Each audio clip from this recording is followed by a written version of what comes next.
start here. How many people have watched the two Reformation videos on VTI?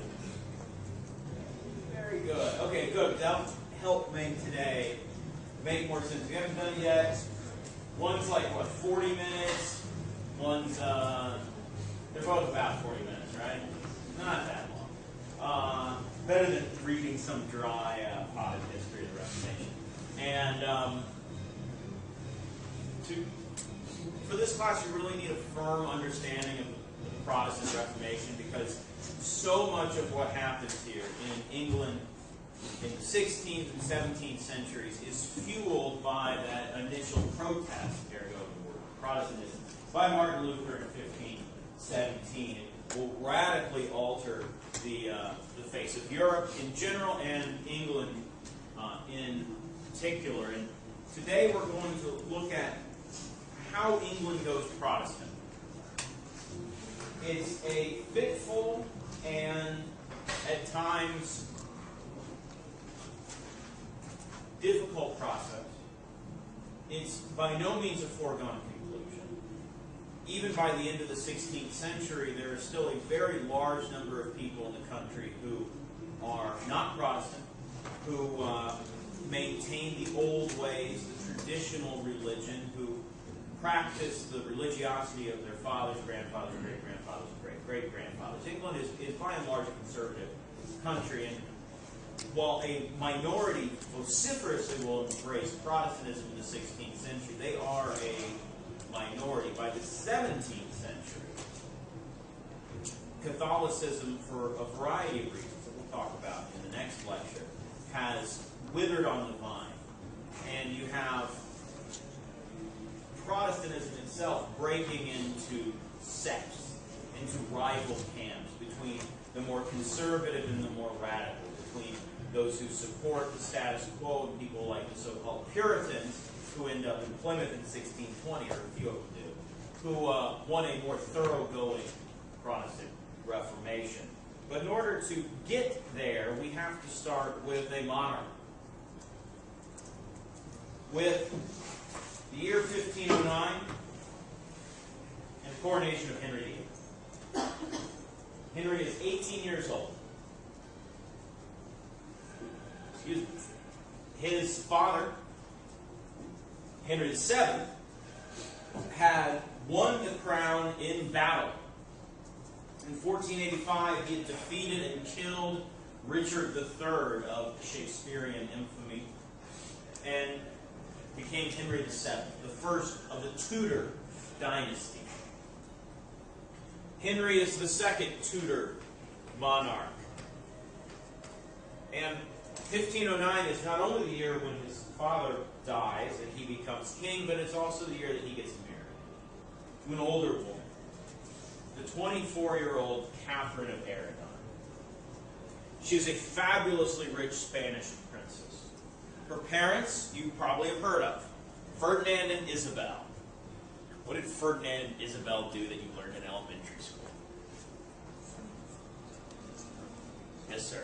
Christopher Columbus. Christopher Columbus. In 1492, Christopher Columbus sailed the ocean blue. Yes, that is the same Ferdinand and Isabel, parents of Catherine. And because of Columbus's belief that you could get to the Indies by going west, he runs into a whole new continent. Although he dies thinking he was actually off the coast of Japan, because he's not that bright. But what he does is discover a literal silver mine for the Spanish monarchs.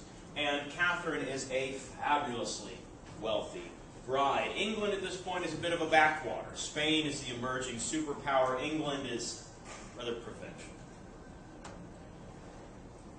As you saw if you've watched the lectures on VTI, 8 years after this marriage, an obscure Bavarian monk named Martin Luther hammers 95 points of debate, or theses, to the cathedral door at Wittenberg. He has a big problem with the papacy and the sale of forgiveness, thus launching the Protestant Reformation.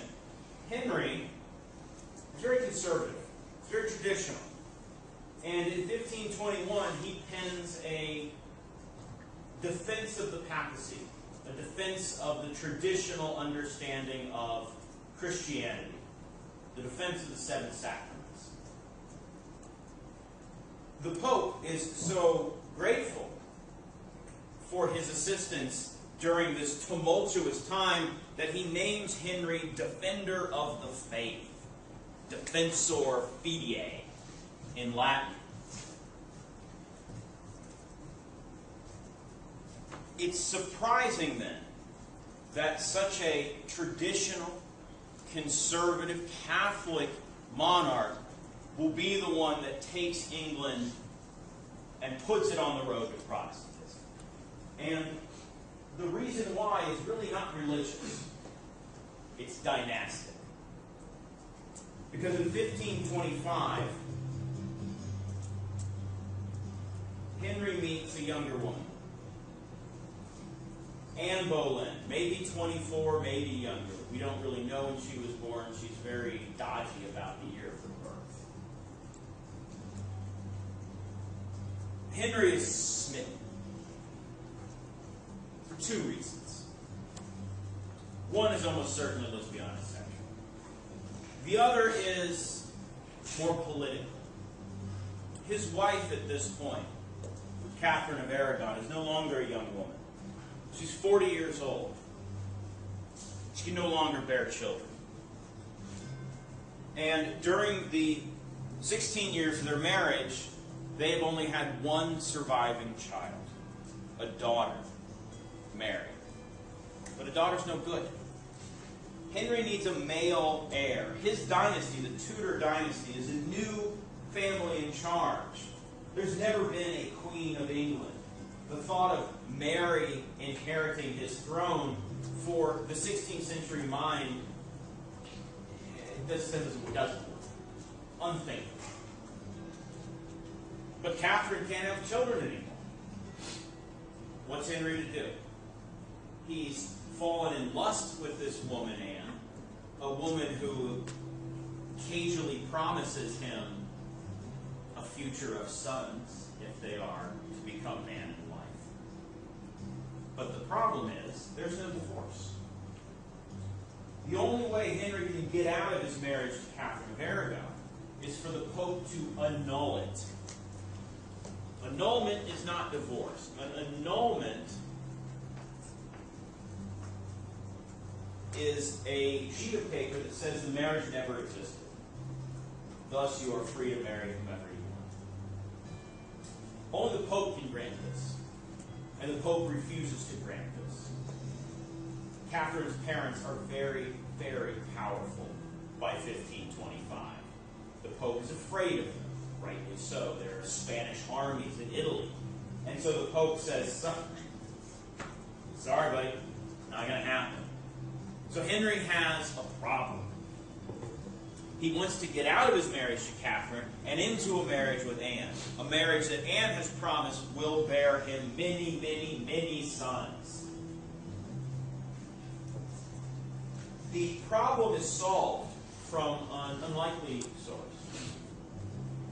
A professor of theology at Cambridge named Thomas Cranmer will be introduced to Henry and Anne, and he will present them a solution to this seemingly insoluble problem. What you know, but who you know, we're told. In the case of Thomas Cranmer, it was both. When the divorce crisis began, Cranmer was an obscure theology don at Cambridge, where, along with his colleagues in the faculty, he probably preached from this very pulpit here in St. Edmund's Church. But in the summer of 1529, a chance meeting with two Cambridge acquaintances brought Cranmer to the notice of Henry and Anne. The consequences transformed Cranmer, his world and ours. For Henry, Cranmer said, had been going about the divorce in the wrong way. He'd been treating it as a legal matter, but it wasn't. It was moral. And in morals, the Bible supplied absolute answers of what was right and what was wrong. and there were experts who knew which was which. They were university theologians, like Cranmer himself. Only therefore let Henry consult the universities, and he would have a clear, unambiguous verdict in favour of the divorce, which even Rome and the Pope would have to recognise. As learned opinions swung in his direction, Henry became bolder. He now asserted that, by virtue of his God-given office, the King of England was an emperor. As such, he was subject to no authority on earth, especially to that of the Pope. Once Henry had been the stoutest defender of papal authority, but that had changed with the problem of his divorce. Now, the achievement of his most fervent hopes for Anne and for an heir depended on the idea that religious truth was to be found, not in Rome, but in the Bible. Rome instead was the obstacle that had delayed his divorce for 5 long years. It was the enemy that stood between him and Anne. But what of the Pope? Here again, the Bible spoke, for there were no popes in Scripture, but there were kings, and it was kings, Cranmer and his radical colleagues argued, who were God's anointed, ordained by him to rule his church on earth. The idea appealed to Henry's thirst for glory. It offered a means to cut the Gordian knot of the divorce, and it even promised to make Henry, not the Pope, heir to the power and status of the ancient Roman emperors. Thomas Cranmer has become quite interested in the Protestant theology coming in from Germany and the continent. That Protestant theology states that it is only the Bible that is the source of religious authority. If it's not in the Bible, it's not Christian. If it's not in the Bible, it was created by man. There are no popes in the Bible. For people like Martin Luther, the only source of religious truth is biblical.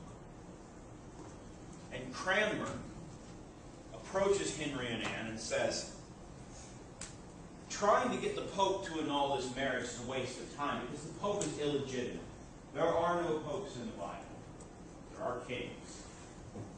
You have the power yourself via this new Protestant theology, Henry, to get out of your marriage to Catherine and into a marriage with Anne. And the secret lies in the Bible, and specifically in the Old Testament. The secret lies in the Old Testament because I didn't tell you the whole story of Catherine of Aragon. Henry was not her first husband.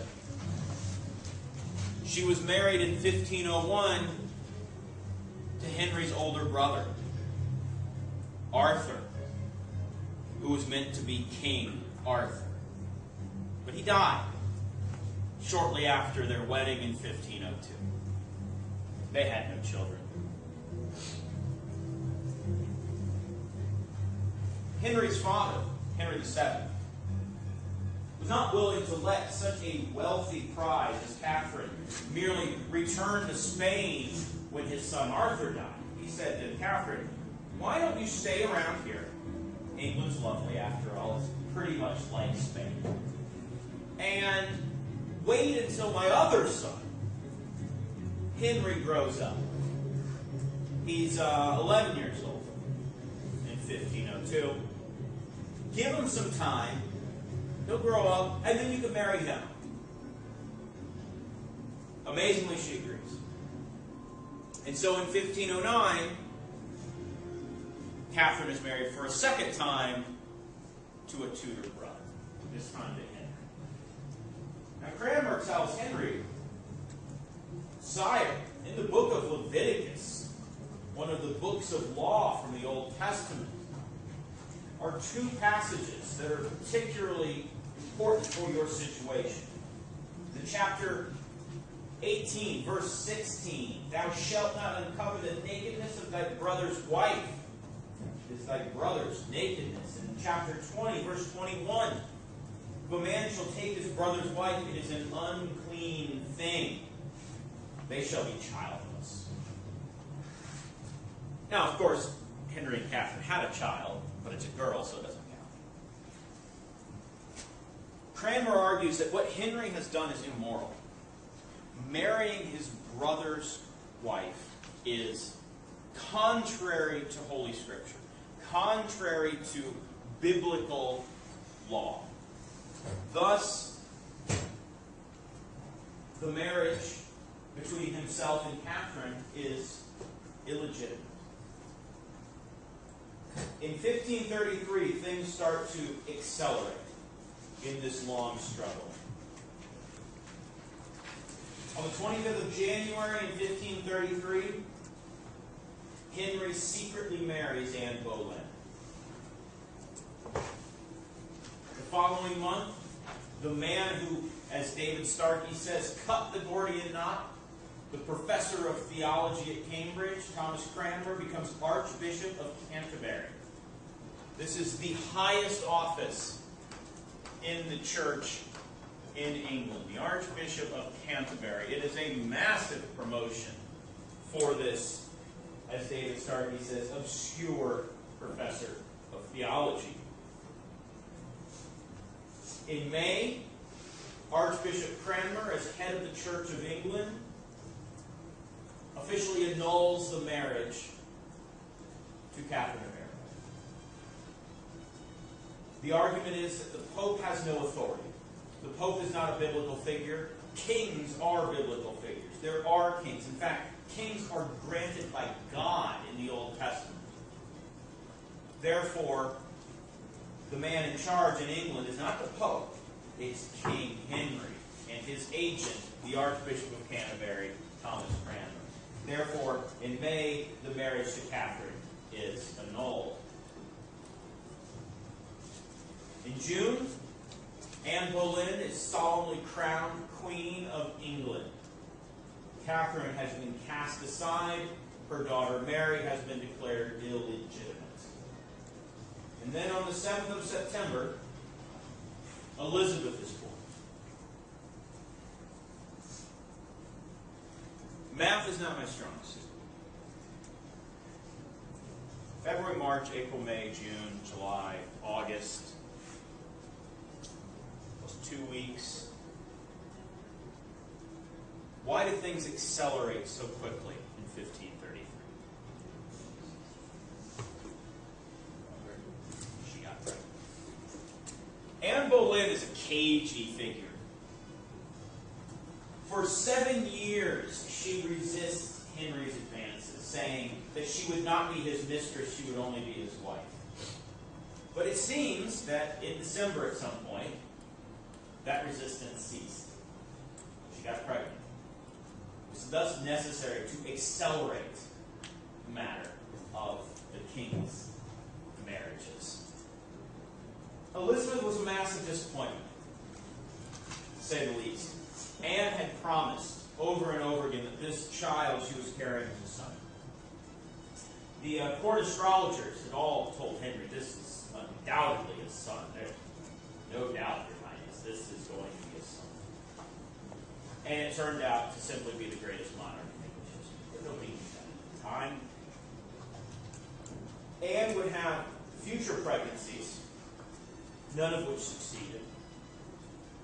Some stillbirths and miscarriages. In 1536, Henry was tired of the woman he had pursued for so long, and he beheaded her, accusing her of adultery with her brother. In her place, Henry had found a replacement. One of the ladies in waiting for Anne Boleyn, a much younger woman, Henry liked young women, named Jane Seymour.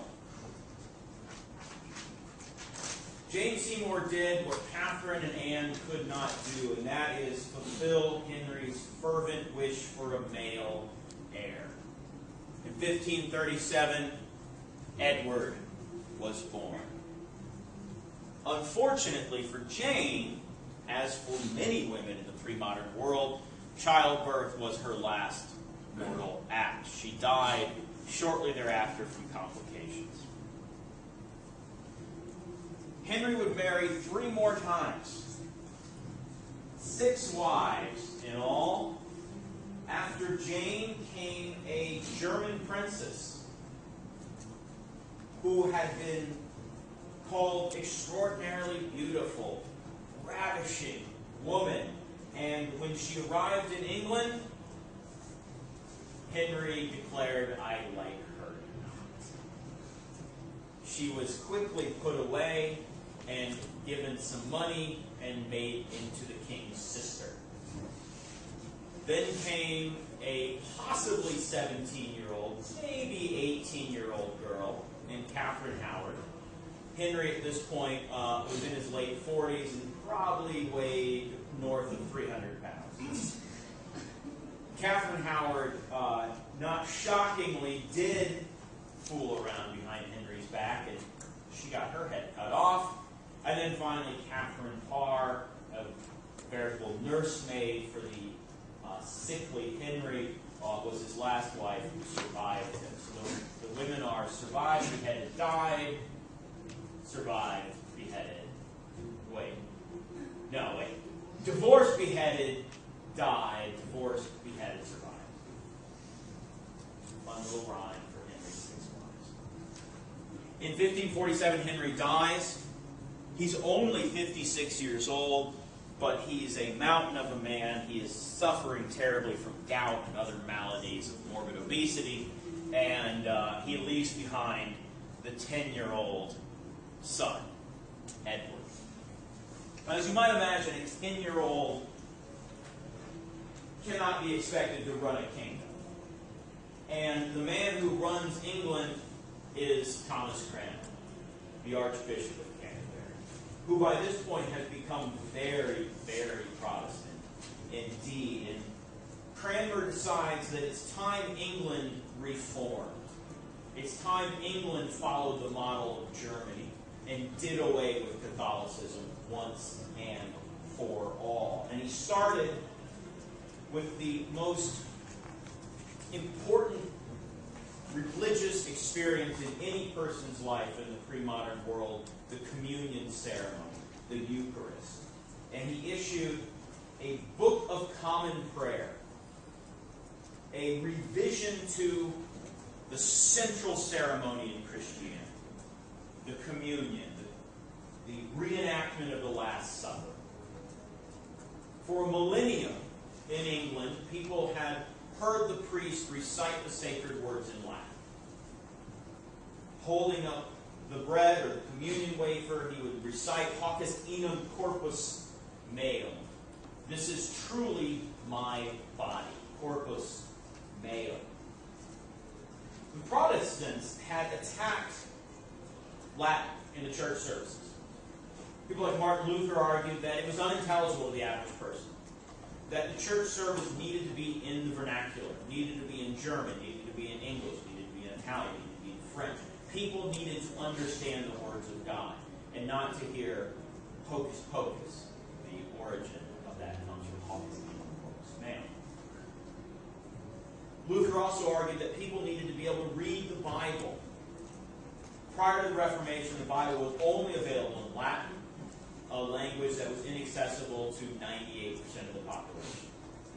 Luther famously translates the New Testament into German while he's hiding in Germany from the Holy Roman Emperor. Cranmer is also on board with this drive for vernacular. Vernacular is a word that means the language as spoken. Latin was the international language, as we saw in the last lecture of the International Scientific Language. Vernacular means English, it means Italian, it means German, it means Spanish, etc. So Cranmer attacks the fundamental ceremony in Christianity, the Eucharist. In the Catholic theology, when the priest says Hoc est inum corpus meum, the wafer transubstantiates. It morphs into the very body of Jesus. It's a supernatural transformation. Protestants, taking their lead from Martin Luther, argued that no, that doesn't happen. The communion is a commemorative ceremony. It is a remembrance of the Last Supper, but there is no supernatural event at end. There is no transubstantiation. And so Cranmer reformulates the communion ceremony and puts it into English.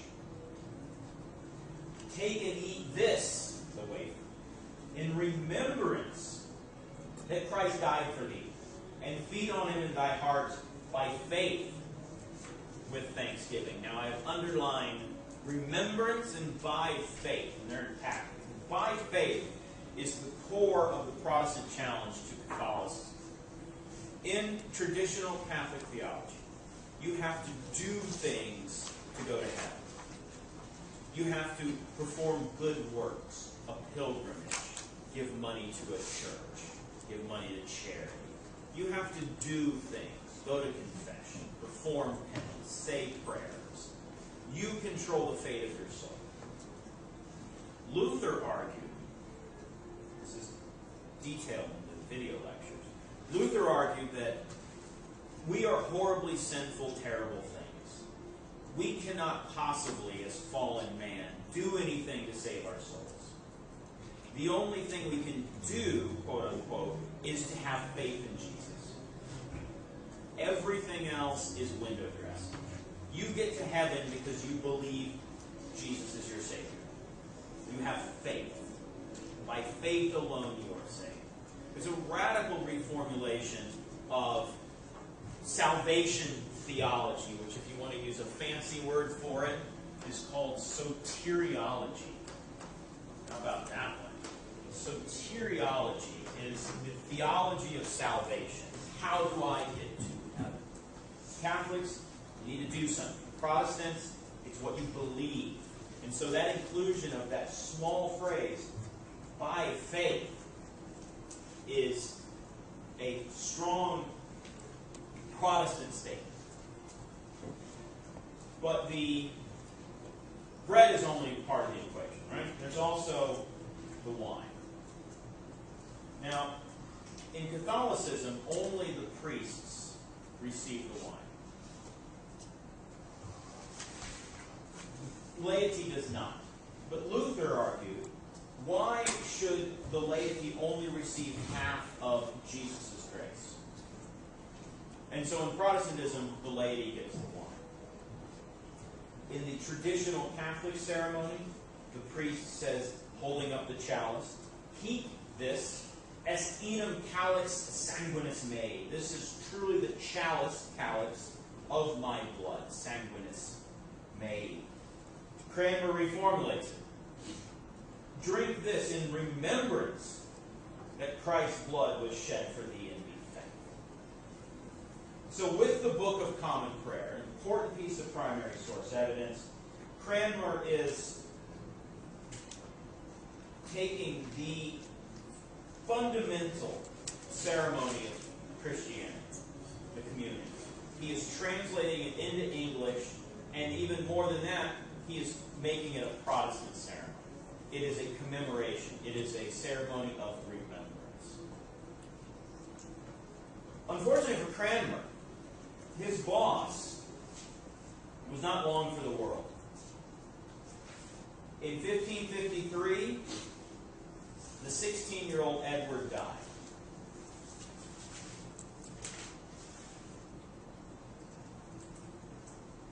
Most people were happy. England is a conservative place. And when Edward died without an heir, the throne passed to his half-sister Mary, who was anything but a Protestant. Though vocal, Protestants in England at this point are a small minority. The majority of the country is traditional. They just want to go back to the way things were. They want to practice Christianity as their fathers did, as their grandfathers did, as their great-grandfathers did. It's a very traditional society. Mary repeals all of the Protestant acts of her half-brother. She returns the church service to Latin. She reinstates the Pope as the head of the church. She rolls back the clock. And the majority of the population is happy. The long national nightmare, they believe, is finally over. Mary, in the course of her reign, will execute some Protestants who refuse to go along with the return to the traditional order. In all, she executes about 300 Protestants, which sounds like a fairly large number, but compared to what's happening in Europe, there's civil war in France between Catholics and Protestants. Thousands and thousands are dying. There's civil war between Catholics and Protestants in Germany. So it's a relatively minor purge. But her particular target, not surprisingly, is the man who ruined her mother's marriage. In 1556, Archbishop Thomas Cranmer is burned at the stake. Revenge is Mary's. Unfortunately for Mary, though, as you can see by R 1553-58, she's not long for the world. By the time she takes the throne, she's basically past her childbearing years. And so, in 1558, upon her death, the throne passes to someone who never thought she would be monarch. In part because she was a woman. In part because she was third in line. The daughter of Anne Boleyn, Elizabeth, Henry's last surviving child. And unlike Edward, and unlike Mary, who ruled for 6 years and 5 years respectively, Elizabeth will rule for slightly longer. Almost the entire second half of the 16th century, Elizabeth will be the monarch. And Elizabeth is a Protestant. She's a moderate Protestant. She still retains some Catholic tendencies, if you will. She's a devotee of the Virgin Mary, for example. She recognizes that England is teetering on the edge of a civil war. Catholics and Protestants have seesawed back and forth over the previous decade, and things could spiral out of control.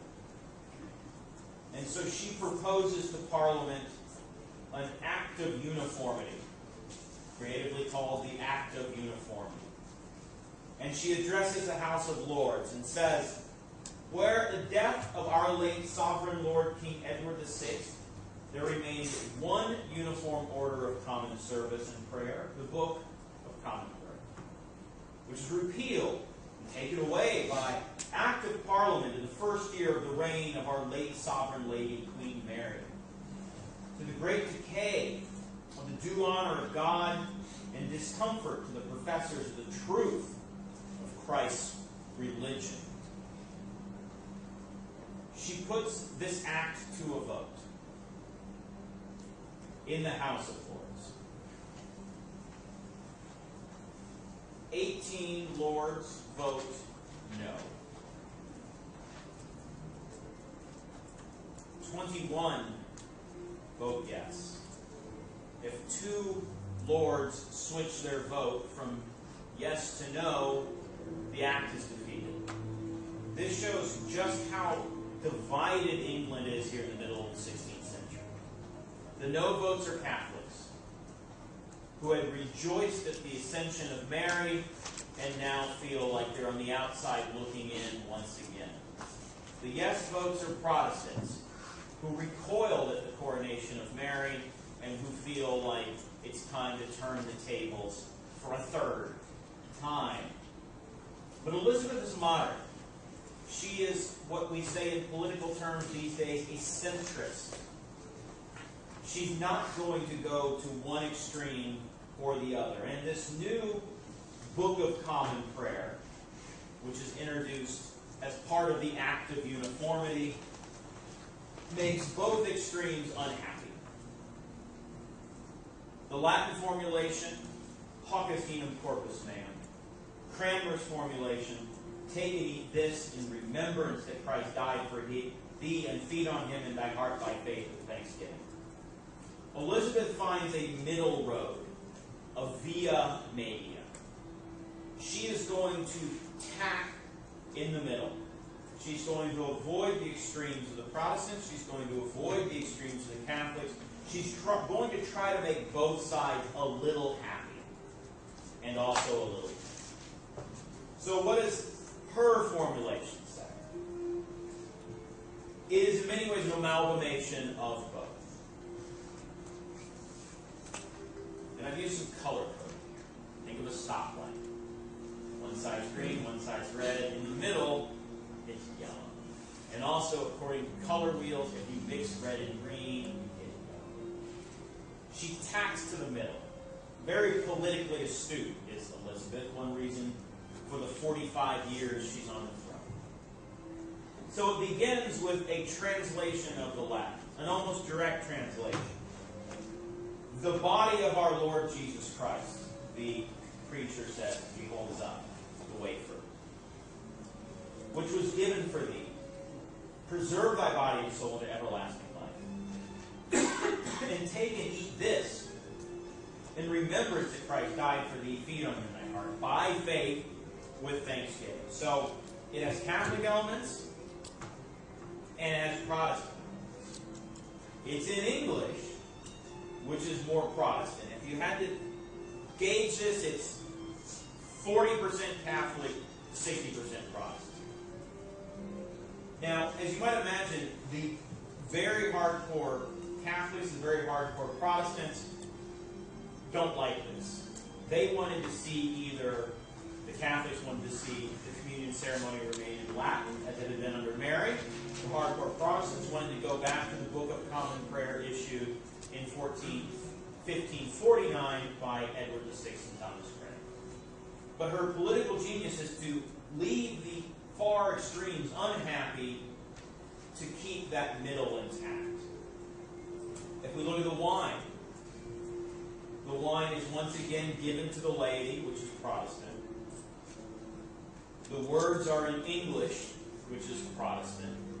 But it begins with a direct translation of the Latin. Hic est unum calyx sanguinis mei, the blood of our Lord Jesus Christ, holding up the chalice.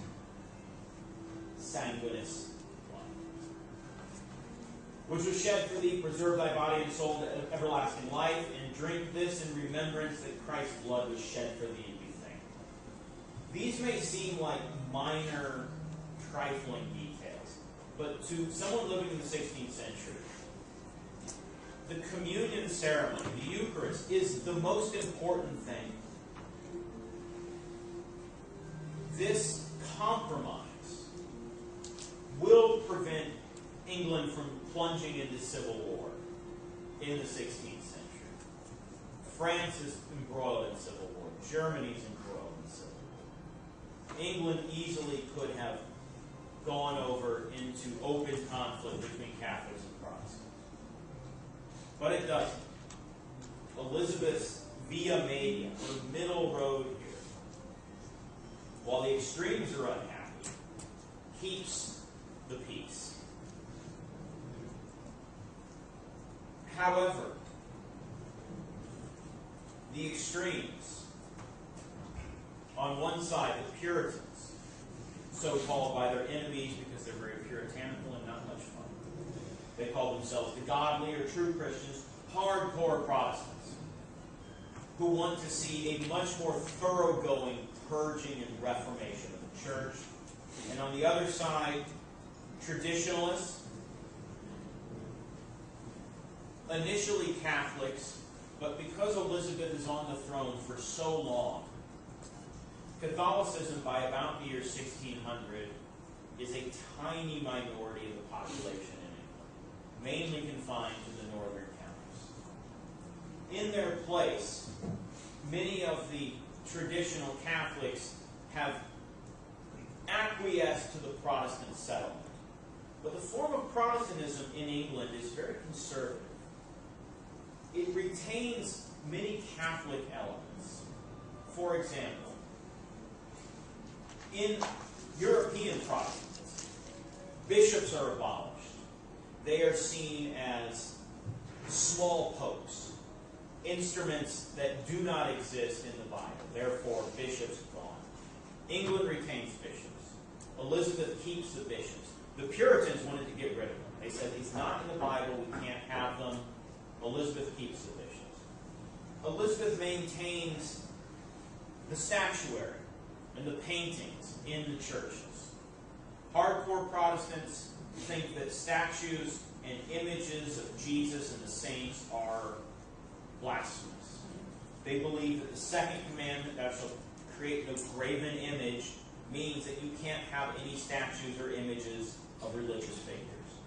In hardcore Protestant churches in places like Switzerland, the walls are white. There are no statues. There are no images. The preachers, who are no longer priests, they no longer have sacerdotal power. Sacerdotal is the power of the priest to transubstantiate the bread and wine into the body and blood of Christ. Wear very fancy vestments, reminiscent of Catholic clergy. For Protestants, that's also heretical. The preacher, in their mind, should be a plain person. Should be no different from them, just more well-versed in the Bible. And so, the church in England, the Church of England, the Anglican Church, is also known, is an amalgamation of Protestant theology and Catholic ceremony. While this keeps the peace in the 16th century, as we're going to see in the 17th century, it leads to war. You have people who like the traditional elements, who like the decoration, who like the ceremony, who like the old ways. They're Protestants, but they're conservative Protestants. On the other end of the spectrum, you have people like the Pilgrims, who are so peeved at the religious settlement that they leave England, get kicked out of the Netherlands, amazingly, and end up in Plymouth, Massachusetts in 1620. It's these two groups that are going to fight the Civil War that we're going to see on. A little review time. 4 monarchs, all Tudors, dominating the 16th century. Henry, Edward, Mary, and Elizabeth. So take a few minutes to compare notes with the people around you. What do you have in your notes for these 4 Tudor monarchs? And we'll leave 5 minutes for questions at the end.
Mary was considered a song that she would be able to I will answer that. Okay. Good. Say it, everyone.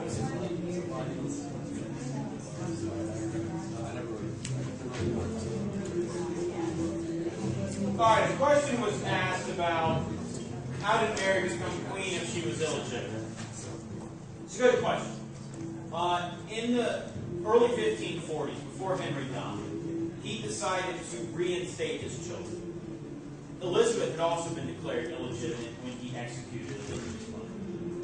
And with only the one heir, with only Edward, and it was readily apparent that Edward was not a healthy kid from a very early age, Henry decided that he needed to play all of his cards. And so he re-legitimated Mary and Elizabeth and set up an order of succession. It said, Edward's my heir, and then his kids. If he dies without children, which people believe is a very real possibility, and in fact happened, then the throne passes to Mary and her children. If she dies without children, also a possibility because she's getting older, then the throne passes to Elizabeth. And so the thing that Henry spent so much time trying to avoid comes to pass. His daughters become monarchs. And you might ask, well, I thought they said that women could become monarchs. A lot of people weren't happy about this. But the religious element shields them to a great degree. Mary is very popular because the majority of the country is still Catholic, and they are happy for the Catholic Restoration. They would have preferred a man to do it, but they'll take what they can get. The same thing is true of Elizabeth. The Protestants would have preferred a man to be their champion, but all things being equal, beggars can't be choosers. We'll take what we can get, and better a Protestant queen than a Catholic king.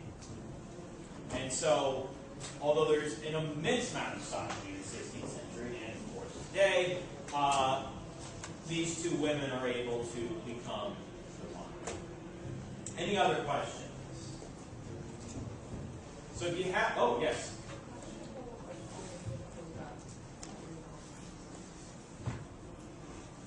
Henry initially is a very popular monarch. He's a young man when he comes to the throne. He's a very athletic man. He takes part in jousting tournaments. By the second half of his reign, he's quite unpopular. The turmoil that he visits upon the country, the upheaval through the marriages and through the changes in religion, rub a lot of people the wrong way. When he dies, he's not missed. Question? How did Mary and Elizabeth feel about their father's reign? They didn't like it. Not surprising. Elizabeth is 3 years old when her mother's executed. She never really knew her. Mary is extraordinarily bitter about the treatment her mother received. And rightly so. She didn't let that go. And she then executes the man who ruined her mother's marriage. So she got it pretty much. Any other questions? Time for one more question. Yes. So the Church of England keep the sacerdotal idea? No. That is a Catholic theological understanding of what happens, or what priest's power has. They keep the vestments of the Catholics, they keep the fancy clothing for the ceremony, but they are not ordained supernaturally. Okay, so next time we'll see how this whole settlement blows up in the middle of the 17th century when you have a monarch who is politically tone deaf, unlike his predecessor, Elizabeth. Two pieces of primary source evidence. One's very short. One is some passages from an Old Testament book, the book of 1 Samuel. And then some lyrics to songs, ballads, to be sung around the campfire by the royalists, by the cavaliers, by the people who are fighting for the king against Parliament in the English Civil War. So, freshmen, enjoy your first weekend in college. Try not to get in too much trouble, and hopefully I'll see you all back here on Monday.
Yes, I think that was.